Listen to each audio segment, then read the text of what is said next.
سلام، وقت شما بخیر. هنرجوهای انجمن وقتی که به دوره عالی میرسن باید خط دوم امتحان بدن و معمولا هم شکسته امتحان میدن، شکسته نستعلیق، چون به نستعلیق نزدیکتره. تازه میفهمن که شکسته نویسی خط نستعلیق کلی قاعده و قانون داره برای چلیپاهاش. برای اینکه شما چلیپای خط شکسته رو امتحان بدید و قبول بشید، چه تو مرحله عالی و چه توی مرحله ممتاز، باید یک سری قواعد و قوانین این خط رو بدونید. استاد محمد حیدری همه اینها رو توی کتاباشون توضیح دادن.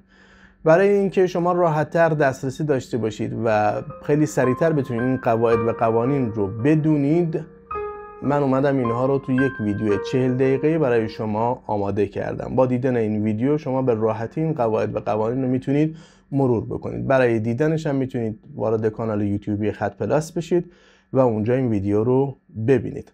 کانال رو هم عضو بشید، چون ویدیوهای از این دست قرار هست که اونجا منتشر بشه. بنابراین چیزی رو کشیده از حقیقی دست که بعد از آن ندید. میآید، اولاً به طور کامل روی کشیده مجازی سوار نمی شود و بخشی از آن جلوتر از کشیده مجازی قرار می گیرد که این خود به گردش سطر به جلو کمک کرده و باعث توقف سطر نمی شود.